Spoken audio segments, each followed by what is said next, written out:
Hello, everybody. We're so excited you're here at the 45th Murrow Symposium. We hope you enjoyed your morning and afternoon segments. I had the opportunity to attend a variety of them, and they were awesome. First and foremost, I want to acknowledge our session sponsor, whom we're incredibly grateful to, Copacino Fujikado. And my name is Chelsea Newman, and I'm a scholarly assistant professor in the Murrow College, and I'm honored to be the moderator for this session. I'm also a Murrow graduate and spent time navigating the communication industry and eventually landed here at the Murrow College teaching. So I absolutely love teaching at Murrow. I'm so thankful for the learning and growth throughout that journey, and even more excited for you to hear from those in that journey right now. So in this session, we have four incredible friends and professionals here to give us insights, tricks, and tips to navigate a career within the communication industry. We have Teresa Lane, who's an associate manager at Formative. We have Emily Mattson, a digital marketing specialist at Allo Moves. Maddie Freiberg, a customer success manager at Zipwhip. And Jake Sirianni, a video editor and animator at the Mustache agency. I'll give each of them an opportunity to introduce themselves shortly and get into more detail about who they are and their journey through the communication process. Really, today's communication industry culture is extremely expansive, dynamic, very fast-paced. And each of these panel members are really aware of this culture and have extensive experience in a variety of facets of communication, from television to public relations, advertising to startups and digital marketing even. And they've really established themselves as credible, powerful voices in the industry. Their backgrounds are impressive, and there's so much to learn from each of their successful journeys, and I'm really excited to get to hear from them today. Notably, all of our journeys have taken some unexpected turns over the last year, and in this context of this conversation particularly, I think it's really important to note that we'll be addressing success in the communication industry, both in pre-COVID, current, and potentially post-COVID context, really to help those trying to navigate this challenging new landscape and all of its shifts, to do so with confidence, eagerness, and flexibility, and really just provide a roadmap for success moving forward.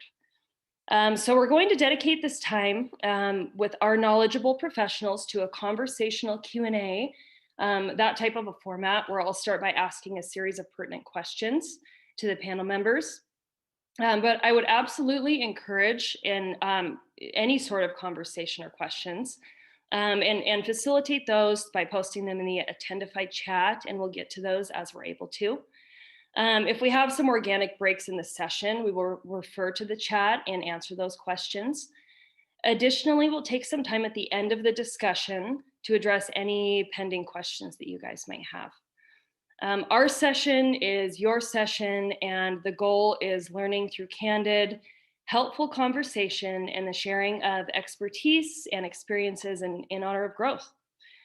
And now I'd like to pass it over to our panelists so that each of them can give you their introductions. So we're going to go ahead and start with Maddie. Hi, everyone. I'm really excited to be here today. So I wanted to tell you a little bit about how I got to where I'm at. I'll keep it really brief, even though I think I'm the oldest one. You can probably tell by my hair part. It's off to the side. And I can't tell if these jokes are landing because I can't see anyone's faces. When I was at WSU, I was the director of marketing for ASWSU. I was also a Kappa Delta and involved in my sorority. I was the director of membership for 2 years. So I had a blast at WSU, absolutely loved it. Mug Club too. I can't wait to go back to the Coug and have them pull up my mug for me. So I'm very excited about all that. Back, when I graduated, it was 2009, and you might as well have called it an economic pandemic. So I started out, my first job right out of college was racking pool and acting as a hostess at a bar. I did that for a few months and then finally got a comm job. I was a marketing coordinator at a senior living community company, and I worked there for about 5 years.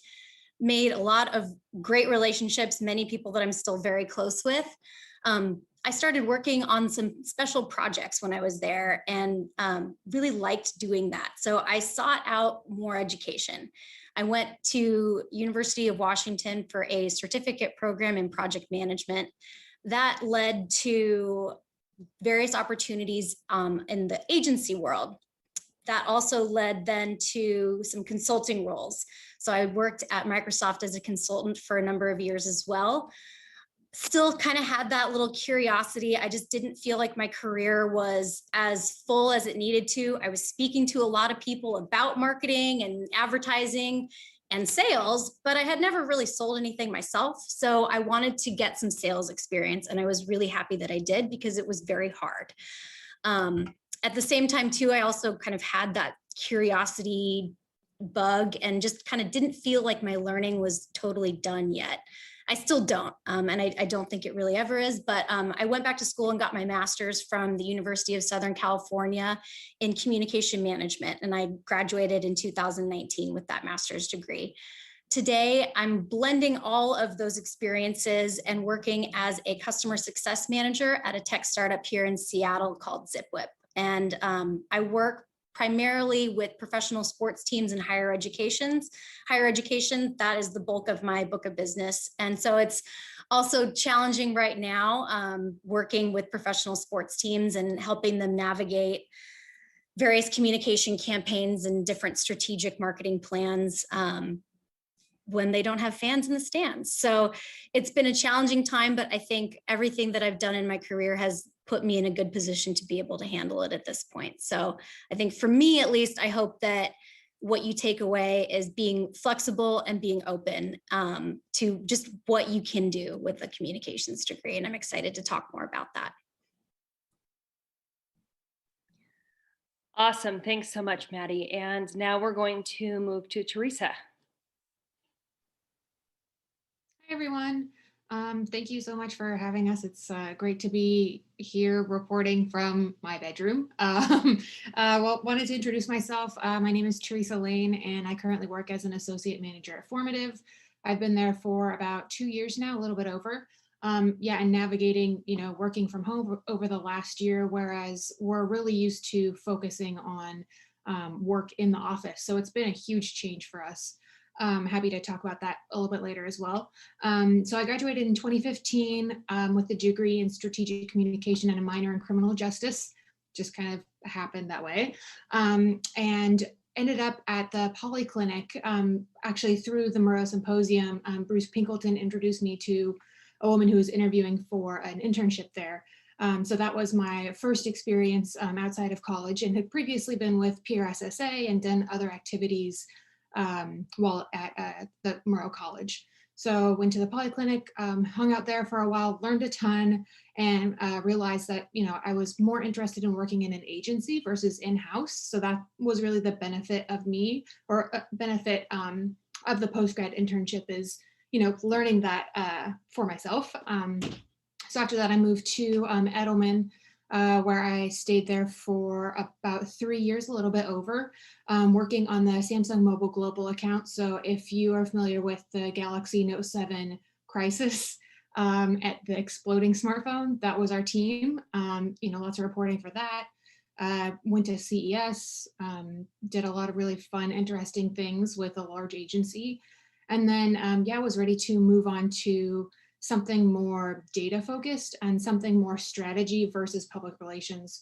So I ended up getting my certificate through UW for digital marketing analytics, and from there decided that I was ready to see what life was like outside of Edelman, and ended up at Formative, where I've been working on a lot of executive communications, influencer programs, social media primarily, and for a wide variety of clients, including Gates Ventures, Microsoft, and some execs over there, and then a few other organizations as well. So just really interesting experience in, transition from Stratcom to PR to digital marketing as well. So learned a lot there, and looking forward to talking more about all those experiences. So thanks for having me.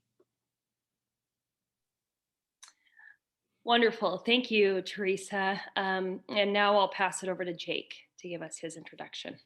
Hey everybody, my name is Jake Sirianni. I'm currently a video editor and animator based out of Brooklyn, New York, with a company called Mustache Agency.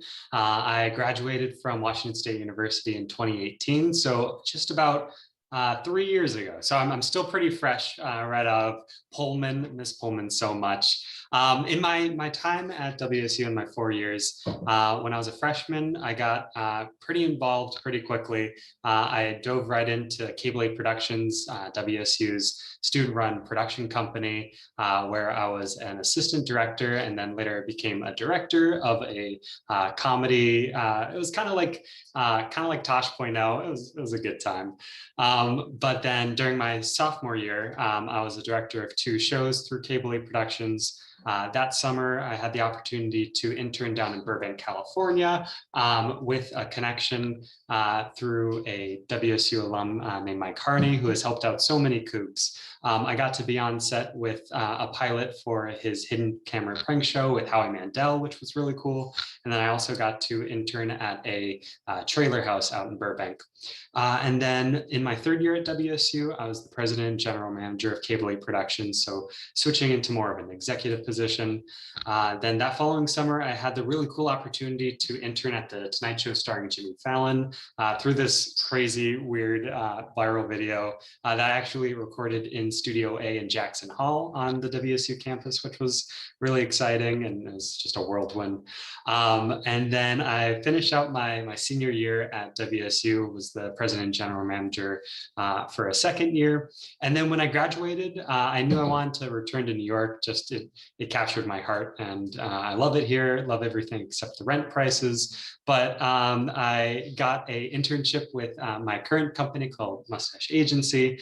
I was a social media intern, and I didn't really want to get into social media. I wanted to eventually become an editor, but this was a great opportunity just to get my foot in the door. I was doing a lot of social analytics, but then eventually I had the opportunity to chat with some of their editors on their post team, and I moved into more of a assistant editor position. And then eventually I became a full-time video editor and animator. And I've worked on projects like my next guest needs no introduction with David Letterman, a show called You, which is a little horrifying. And then we also work on Netflix as a Joke, which is their branded comedy content. And then other shows like Paradise PD. It's a lot of fun, and I'm enjoying what I'm doing. And I'm happy to be here. I remember going to a symposium and I actually heard Teresa on some panels. And so it's an honor to be on the panel this time. So yeah, thanks for having me. Fantastic. Thank you, Jake. And last but not least, we have Emily. Hi, everybody. Really happy to be here. My name is Emily Mattson, and I was also a 2018 grad. I was graduate in December, so a little bit younger than Jake. A little bit about me. So I started out at Wazoo actually as a condiment cart cleaner for concessions. It was my very first job. It was very glamorous. And then from there, I worked in the dining hall. I started taking more classes for the advertising track and strategic communication. From there, I did a variety of internships, and then ultimately got really involved. I was the advertising manager at the Daily Evergreen. I was the president of AWC, and then I also interned for the Murrow Student Services. Right after graduating, I started at a global advertising agency called Essence. We were housed in Seattle, and I worked on the T-Mobile account. For me, it was really exciting to have something straight out of school. I actually started working about 48 hours after graduating. If you can, I recommend taking a little bit of a break, even if it's just a week. We had just won the account, and they actually wanted me to start right away in October. And I was able to negotiate like, hey, wait a couple months, and just like, wait for me. I really want to join this team. So really lucky that they did that. Dan Pedic helped me land the internship that ultimately landed me my job there. I was at Essence for about 1.5 years. It was a really hard job, a lot of 60-hour work weeks, a lot of weekends, a lot of late nights, but I got really good experience and a strong foundation. My first campaign was the Super Bowl, which is really cool. I also worked on projects for MLB, Coachella, and the Sprint and T-Mobile merger as well. And then COVID happened, as we all know, and especially like so many industries were impacted, right? And especially agency side, we know that layoffs typically are pretty common. You know, you lose an account or you switch agencies. There's just a lot of turnover in that realm. So there was a lot of layoffs happening, and I got really fortunate to have been reached out to from Allo Moves, and I pursued that opportunity, and I actually started fully remotely in June of last year. While I was working at Essence, I also started teaching group fitness classes just on the side to supplement my income. And it was really a hobby for me. So with my strong paid social marketing background and my group fitness background, it really was a good fit because I had knowledge in both areas. So now I'm working at Allo Moves and I manage all paid social activation. So I get to do a lot of data analysis. I get to be more on the creative side of things and help build ads and really get to spearhead the strategy and the different targeting that we do. All right, fantastic. Thanks so much, Emily. So as you can see, we have a really broad and fantastic range of communication experts here to talk to us today. And I'm going to dive right in and pose the first question that I think may be useful for a lot of those listening here today. And it's, how would you define communication in today's market? And what does that look like in your arena on a day-to-day basis? And I understand that some of us are in one area or another, but just, generally speaking, what is communication to you and what does that look like every day?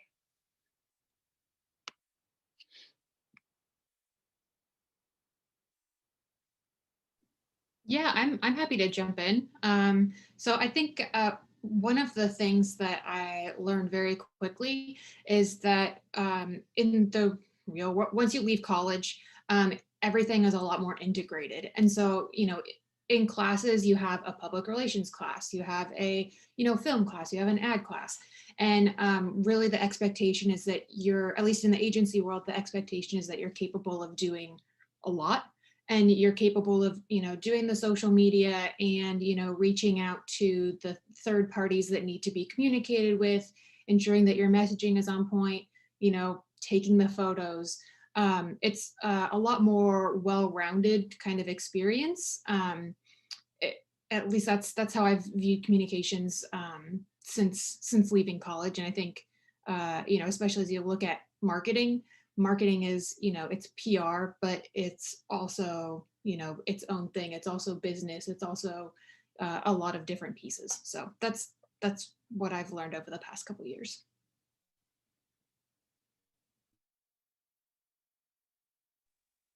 Fantastic. And it's really clear that we're, as you mentioned, Teresa, we're really converging in the digital and the traditional media and television. And I'd just like to get an understanding generally from one of you or all of you of how those different modalities converge in your markets, and based on those convergences, what kind of hats you have to wear throughout the day, right? And we all have a million skills as communicators that we have to make sure that we're cultivating at all times. So what are some of the hats you wear? I can take that one. I have many hats that I wear in my role, and it's hard to really kind of define what customer success is. And frankly, I didn't even know that it was a job option until a few years ago. And I think that that's going to be true for a lot of students today, as the jobs that they find themselves in and really enjoying, they probably don't know, or the jobs might not exist yet. And that's kind of a cool reality, but that just means that you kind of have to figure it out along the way, which is also really exciting. But I think one of the things that I usually need to make sure is on point during my day, regardless of what hat I'm wearing, whether it's preparing a PowerPoint deck, or I'm sending an email recap from the meeting, I'm preparing an agenda for a meeting, or I'm writing instructions to a customer. Writing is the number one thing that I think I use throughout whatever part of my day I'm going through. If I'm preparing for an upsell conversation, or I'm preparing for a renewal conversation and mapping out different pieces of a contract, writing is really something that I think has stuck with me since 2009 when I graduated. That is the number one skill that I think I use for whatever hat I'm wearing at my job.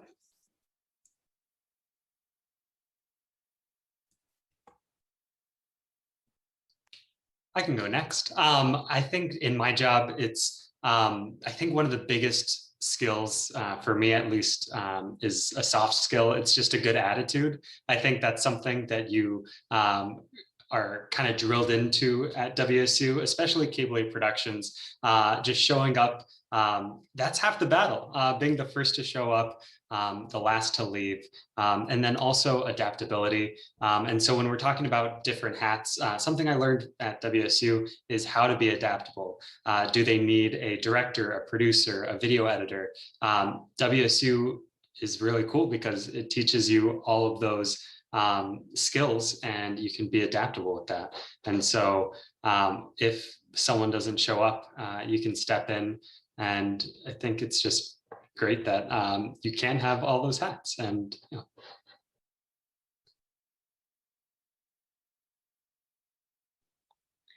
Awesome, thank you. Skills, right? You're talking about skills, and those are things that I think we develop both purposefully and accidentally sometimes, right? And we, as you said, Jake, we don't really realize that as we're interacting and as we're growing in our career and through college that we're developing these skills, and then we go out and use them. And so I'd like to pivot a little bit to our current world, right? Our current landscape and the virtual world that we're in and the transitions that have happened. And within those transitions, I'm sure we've all had to develop some new skills, right? And so, or maybe just be adaptable in certain ways that we didn't think we had to be. And so as you're a communicator, maybe looking for a job or starting a job or transitioning from one job to another, what are some new skills that you've had to develop or become really good at that you could see being useful moving forward? I'm happy to touch on this one. So as I mentioned before, I actually started my current job fully remote. It's very interesting. I've only met like one of my teammates before. I've never met my boss. It's very, it's very different from, the previous pre-COVID times when you used to go in person, you would shake their hand and you would really foster that in-person relationship. And for a lot of us right now, that's really not an option. So communication obviously is like a number one skill to have, but even digging deeper into that, I think being really clear in like your expectations and really continuing to foster just relationship building. We have to get really creative too. I wasn't able to go in and see my office and get a feel for the culture. So I had to do some searching on LinkedIn, some searching on Instagram stories, even Google mapping, even like driving in person to like look outside the window, like, okay, like this is what the office looks like this is the kind of culture that they have. These are the kind of people I'd be working with. And I think also just being really open-minded, it's a tough world out there right now. We might not always get that first dream job out of school. And I think just being open-minded and realizing like, even if you don't land that like dream job or dream company right away, just know that every job is going to have opportunities for you to learn, even if you don't get it right the first time. To just see it as like a stepping stone. And then it's just going to get you closer and closer to ultimately where you want to end up. Yeah, I'll piggyback off of Emily. I think she has a really good point about the culture and the fit. And I feel like it's, I've been with my company a full year before all this happened, and you still feel like you lose a little bit of the touch points between, the people you used to sit next to every day who you're not an account with them. You don't need to talk to them every day, but you like to talk to them before. And I think a couple of things, we use Slack. It's, okay, it's the way it is right now. But I think we've seen some creative uses of that in our organization. We didn't previously use it too much, and now we use it all the time. And I think, having a good understanding of people's like work styles and their preferences is also really helpful. So when you're thinking professionally, like my manager tends to really like to be he likes to be in the loop with everything. And so I know that about him. You know, I'm not going to annoy him by CCing him on something, right? And actually, you know, through the day, I'll just be like, hey, by the way, I'm moving on to this, or I'm going to be offline for an hour. Let me know if you need anything. Like, you know, so that's just his preferred work style. And I think, you know, while we're virtual, it really helps to keep someone in the loop with what you're up to, rather than like, oh, I haven't heard from them for a day. I wonder if they're okay. Like, wonder if they're online, or if they're just on vacation, or so yeah, that's been helpful for us as well.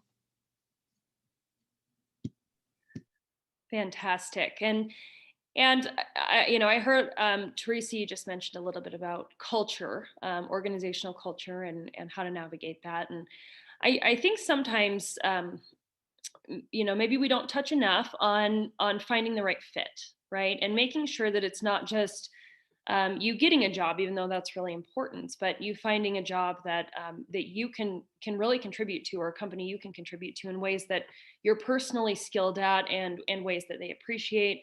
So what are your tips and thoughts on students or those who are looking for a job where they may or would be most successful? How do you find that? How do you determine that when you're trying to discern that information and then hopefully get the job or land the job? I can take a first stab at this one. I think the number one thing that I would say is be really open to whatever opportunities might present themselves. I mean, obviously, you know, go for the big job if you want the big job, but I think keep it into what you're interested in. Go off of those personal relationships that you already have. Ask people what they do and what they like about what they do and what they like about where they do it. And then learn more about yourself and how you might answer those questions differently as you go through the process. But I think the number one thing is just being open. In my intro, I said that I worked for a senior living community company. That was my first real job out of college. I had no idea what the senior living industry was. I was 21, 22 years old. It was not on my radar at all, but it was honestly one of the best jobs I've had, and some of the coolest people that I've met over my career, and I'm still very close with today. So I think the biggest thing that I can give as a piece of advice is just staying open to whatever opportunities pop up.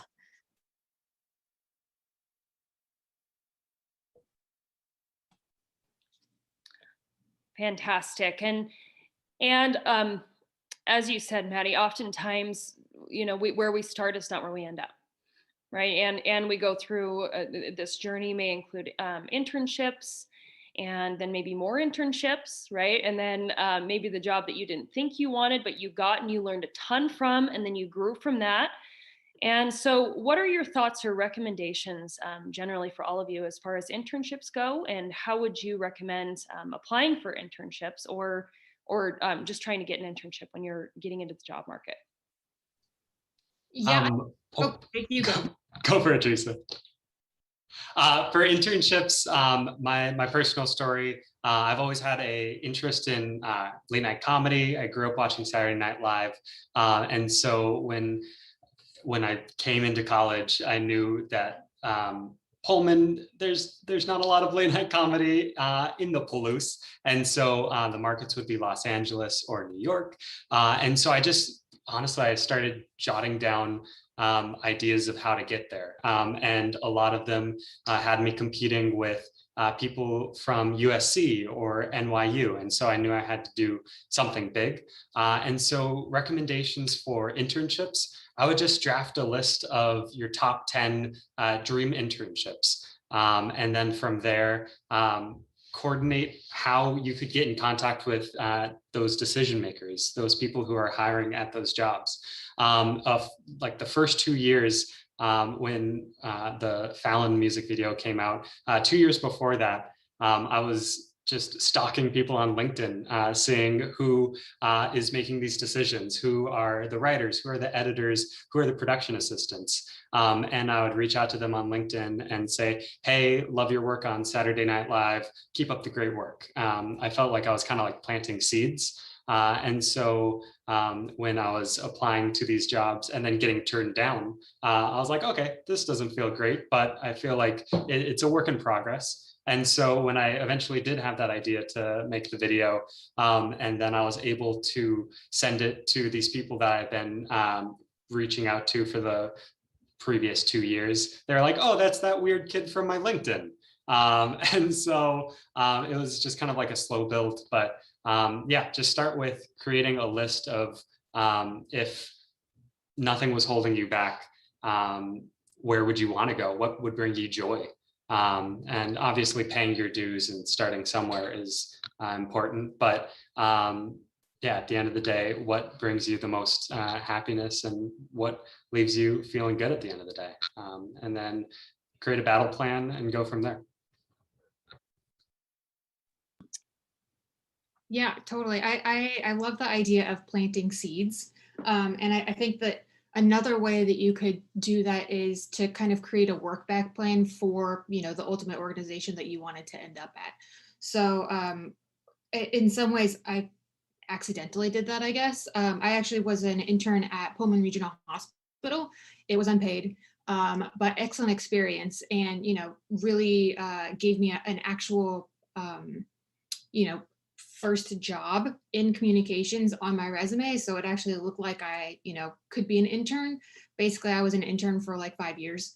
And I am very thankful for that experience.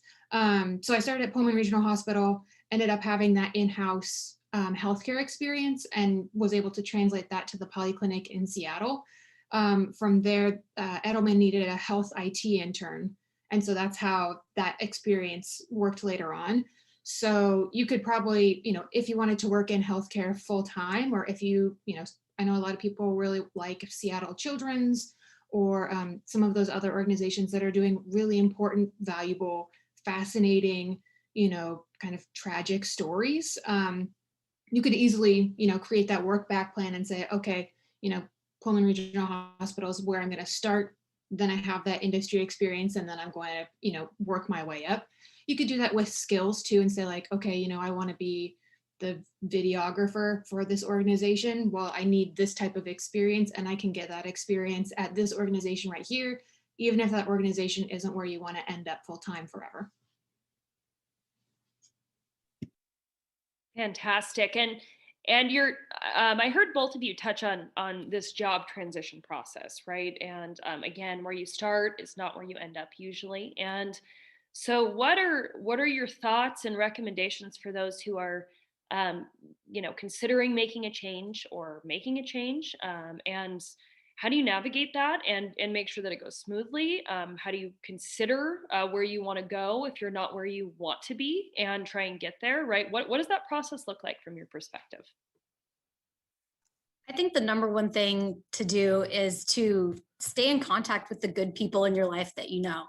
Talk to them about what they like to do, about their what they like about their job, what they do during their day, and just keep on learning about your own feelings towards those answers that you gather. But I think talking to them, as many people as you can, even in right now, it's obviously hard. You can't just go grab a drink with someone, but you can still reach out on LinkedIn. You can still email people, and you're not being a pest. And I think especially within our WSU little community, if you say you're a Coug, people are so willing to help you. Even if you just reach out randomly to someone you don't know on LinkedIn and you say, hey, I'm a, you know, graduating senior at Washington State, go Cougs, see that you're, you know, working at Microsoft, or I see that you're working at Allo Moves or your Mustache, or I see you working at so-and-so, and it sounds like you're doing something awesome. I would love to just pick your brain for 15 minutes and see, you know, what you love about your job. And people are really, really receptive, I think, to that. If you come from a genuine place of curiosity and just care and concern in what you're trying to find out, I think that people are really receptive to that. And if you use your Coug network, they'll always respond. Absolutely. I feel like Cougs are really good at that because we do have that connection. On a monthly basis, people are reaching out to me and just saying, hey, can I pick your brain? Just like I did in college. I think, Maddie, you hit it right on the head. Yeah, just reach out to people. Don't be afraid. It may be scary because you're like, oh, this is a person who has an adult job. But they were in your exact same position. And it may feel really unnatural, but just a couple seconds of courage could really change a life or a career, and it's really cool.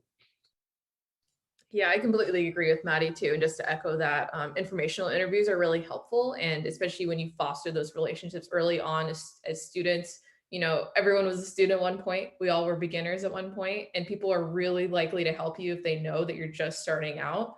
And when you foster those relationships later down the road, when you are thinking about making a change, you can just, you know, reach back out into your network and, you know, ask like, hey, have you heard about any openings? You know, are you guys doing an internship program this summer? It's worth asking. And we all know that applying online is really hard. And oftentimes when you have a connection at that company, they can make a referral for you, which is really great. Oftentimes there's bonuses for people internal to make a referral. So there's a lot of incentive for people to get you in the door and, you know, take you under their wing. Awesome. We got a nice full round of answers. Really great ones too. You know, I'm wondering, we're talking about connection and relationships and cultivating those things, which we as communicators should be fantastic at, right? And I think that we also have a lot of tools at our fingertips to do that, that maybe didn't exist years ago. And skills that we can build that will help us connect with more people more quickly and create enriched relationships that can help us build our career, from social media to podcasting, right? There was a great session on podcasting earlier today. So I'm just wondering what recommendations you have for those who maybe are looking to get somewhere, are not quite there yet, are developing their skill sets and are looking for maybe some sort of other projects to do on the side that may help them grow their career, whether that is podcasting or blogging or something completely different, right? How do we utilize these tools to connect and become better communicators from your perspective?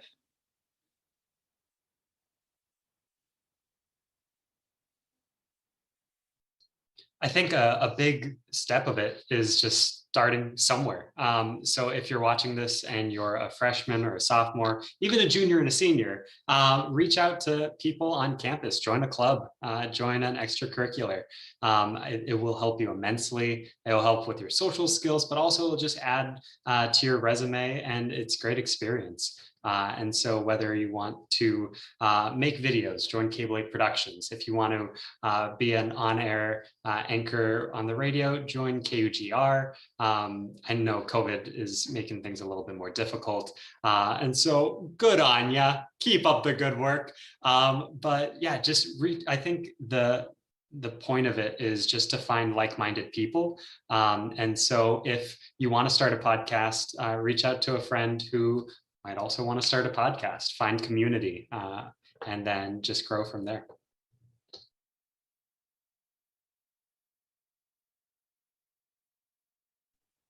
Awesome, thank you. And you know, as students or anyone in general is working toward you know, their ultimate goal in the arena, it's likely that there are a set of values that play into the decisions and the direction that you want to go as a professional and where you want to end up. And we touched a little bit on this in the culture of an organization, but how do you think values play into the organization or the place that you end up, or perhaps just the career that you have? And what recommendations would you have to someone who's looking to take the values that they have and really inject them into the work and the career that they're doing?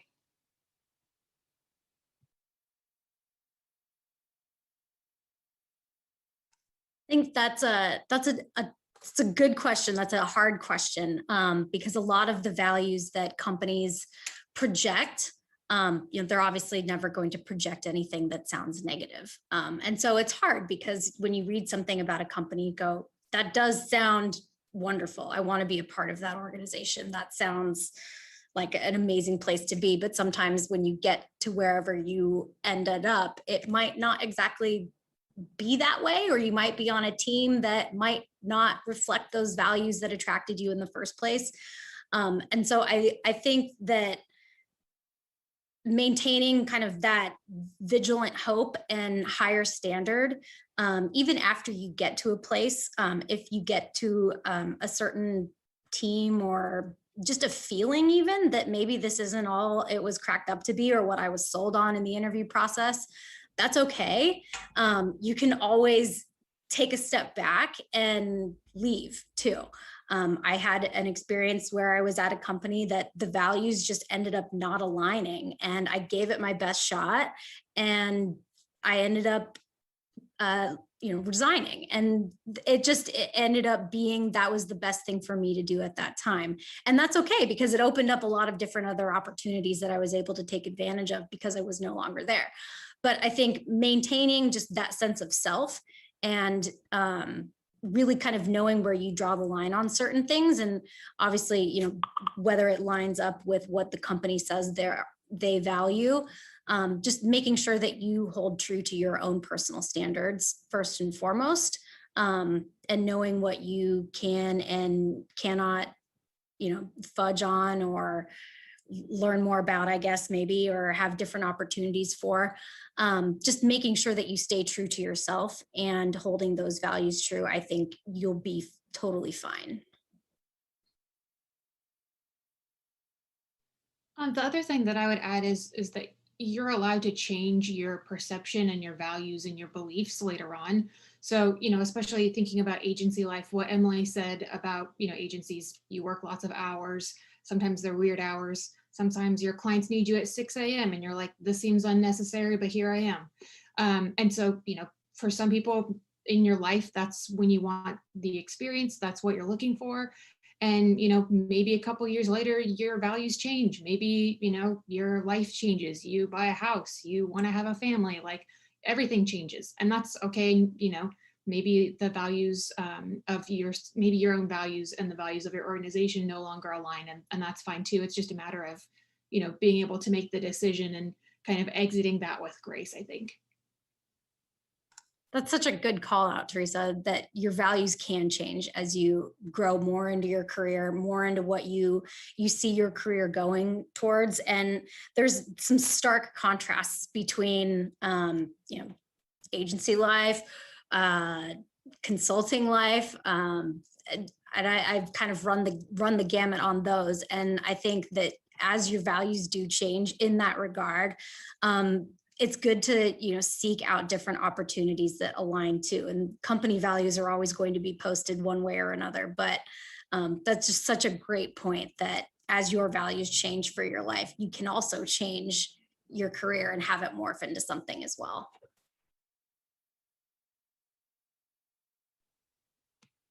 Yeah, that is fantastic. Thank you both for addressing. I think it's something that we often consider a tertiary issue when we're looking for a job, but it really should be at the forefront, is finding that fit again, right?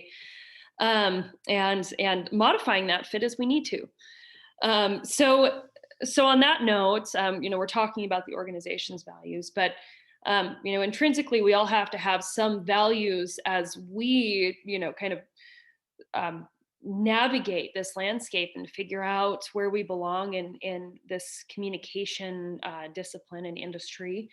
And as we've talked about together, there's this balance that we have to achieve of being eager and being humble, right? And trying to make sure that we're putting our best foot forward and looking as eager as possible to get that position, while also knowing that there are steps we have to take to get to where we want to go, and being willing to take those steps, right? And maybe sit on one step for a while and then move to the next step and move to the next step, right?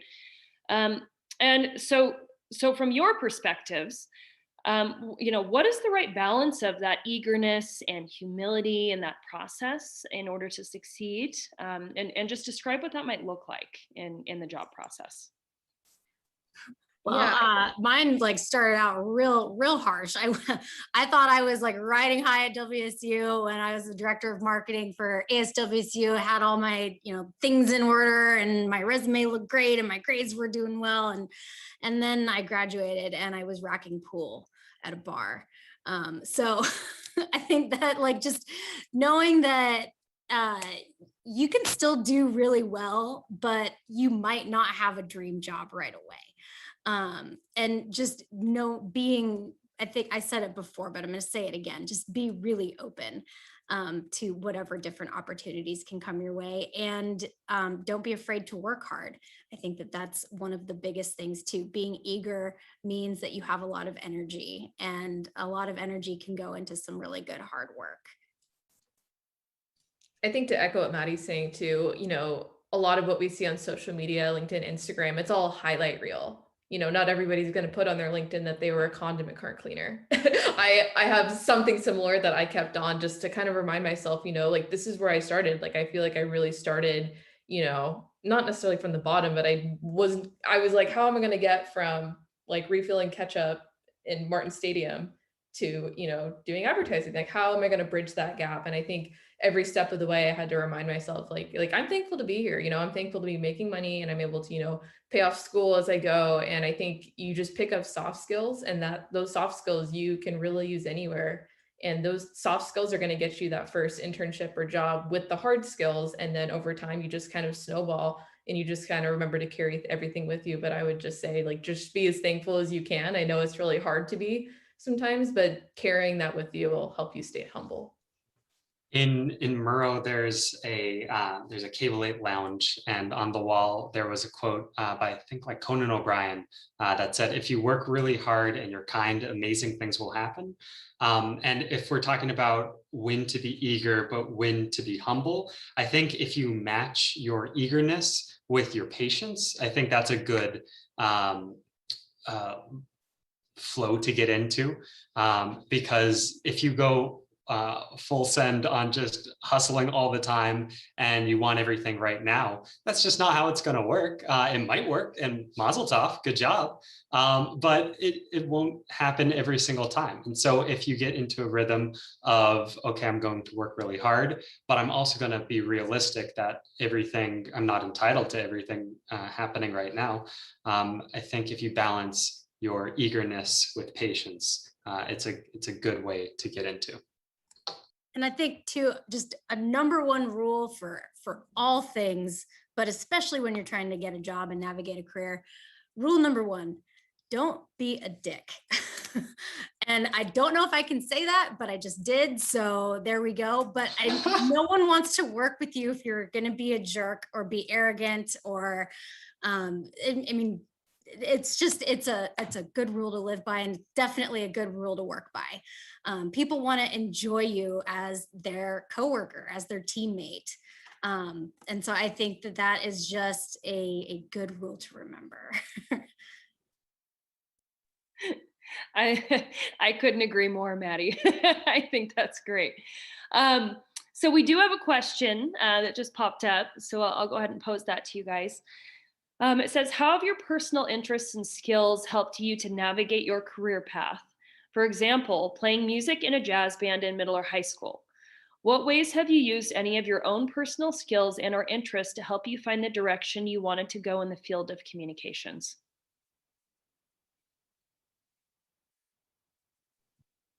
Awesome. Yeah, I can actually take that one. I tried the raise my hand feature.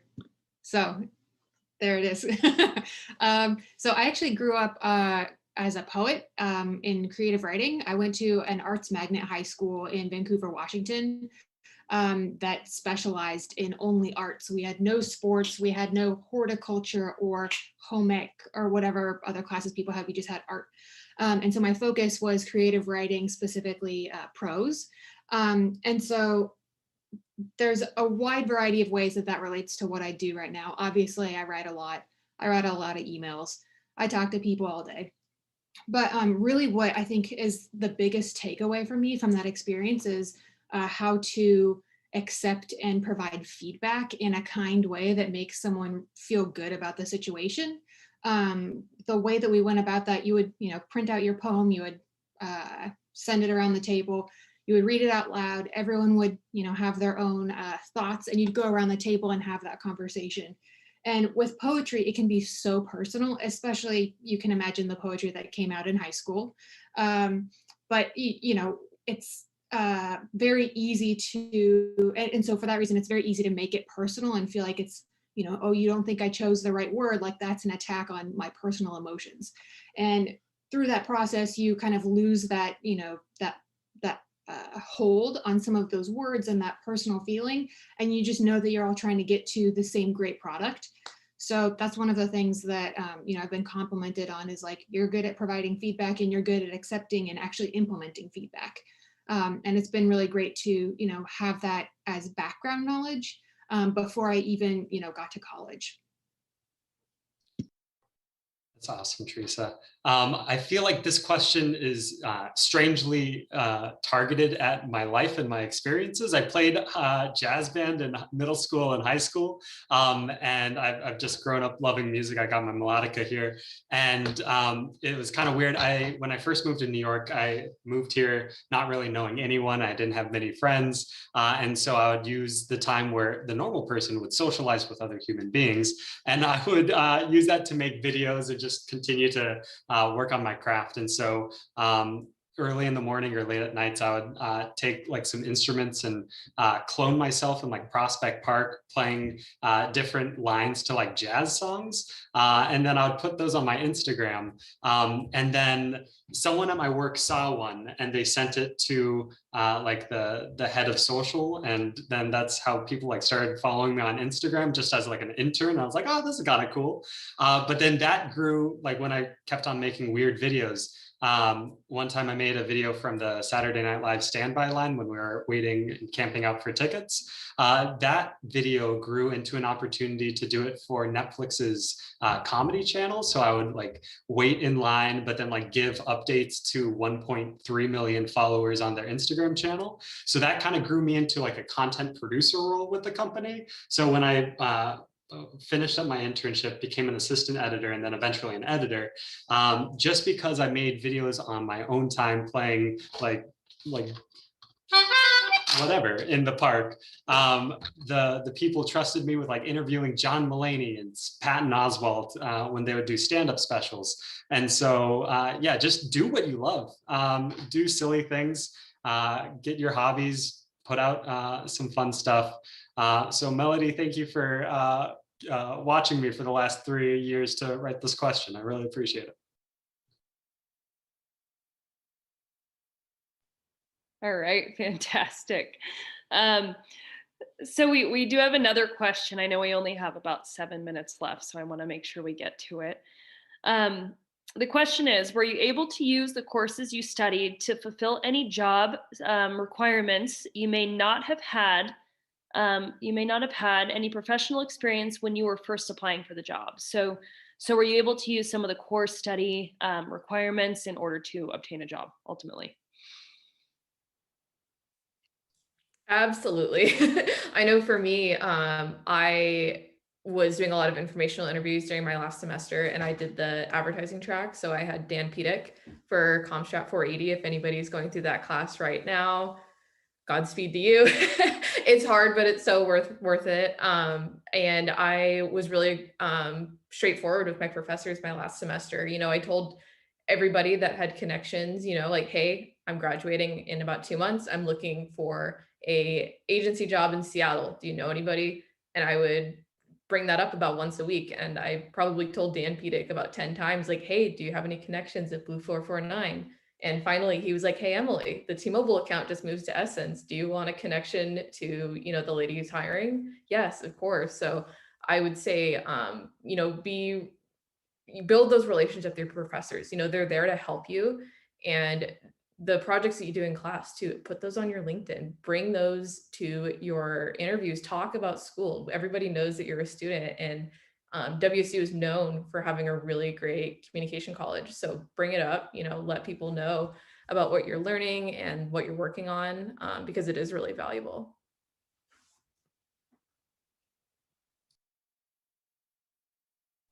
I would say the other course too is Com 300. I'm sure we're all thinking of that one. Yeah, I'm a Murrow graduate too, and Com 300 certainly helped. So it was fantastic. So we have about 5 minutes left. I'm going to put you on the spot with one more question. And I think that what happens a lot of times is we really celebrate our successes and rewards, but often don't give enough credit to our failures in the process of becoming who we are in our career. And those failures are often necessary to get us to where we are.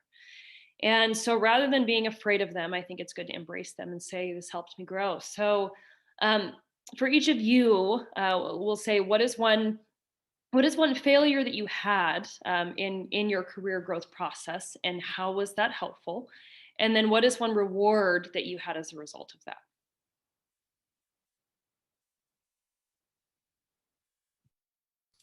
I can go first. So when I was working at Essence at the ad agency, part of my job was media budget management. So, really watching like money and like overspend, because the worst thing you can do really is overspend a client's budget. That's their hard-earned dollars.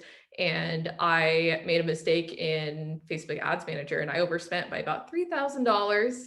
Not good, obviously, to spend real money, so just know that can happen. But really what came out of that was I got a lot more careful. We do a thing called quality assurance for a reason, double checking, triple checking your work, especially checking the decimal places. It really can happen where you type in the wrong number and you can spend some money. So be careful out there, but also know that it really does happen. We're all human. And just know you're not a robot plugging into a machine. You're a person with feelings, and everybody really does make mistakes. I had kind of a similar mistake to Emily. I was going through and we were creating, it was a rebrand project, and we had so many different pieces of collateral that were getting updated and changed. And one of our main pamphlets that was getting updated at the time, I missed a typo on it, and it ended up going to print. And I think it probably cost the company at least a few grand to have it all pulled back and then reprinted once we found the typo and fixed the typo and had it all figured out. But it was a huge learning curve, or just learning moment for me, to really know that I need to take a pause, and I can't do all of the things as fast as I want to do all of the things all the time. And it was just, I still to this day, I mean, it probably happened like 8 years ago, but I still remember how awful I felt. Because I, had this like perfect track record with everything that I had been editing to that point. So it not only was a very humbling experience, it was one of my favorite errors that I've made, because I still to this day remember it. And it's the reason why I try to take an extra pause and reread and double check and make sure I have names right. But that was one of my most favorite errors I've ever made. It was also a really costly one, but one of my favorites. Yeah, I think my mistake, definitely a similar learning as Maddie and Emily. We had a client that we had a Telegram channel with them. So similar to WhatsApp, basically we would just send over links throughout our day. So that way they could see the current events that were coming through without having to monitor the news themselves.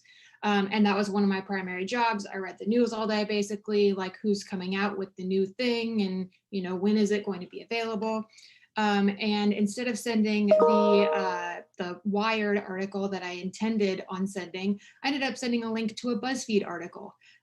Pretty sure it was something like top hairstyles of BTS members or something, like totally embarrassing, totally not work related. And, everyone on my team immediately saw it come through. The issue with the way the Telegram channel was set up is that it's impossible to delete it from the client's viewpoint. So I had to know that as soon as my clients were waking up, they saw what I was reading was not work related, had sent it to them. I spent so many days like disappointed in myself, like unhappy, like I may have cried a little bit about it in the bathroom. And thinking about it now, it's like the smallest thing. And it's a great reminder, like I need to slow down. I need to double check my work. You can't do it all in one, session. And, I'm thankful that I was able to have that learning then instead of like some of the things that I'm responsible for now. Do we have time for one more? Yeah, I think so. Yeah, it's 4 o'clock. So you're up, Jake. I'll make it quick. This one super recent, so the wound is still fresh.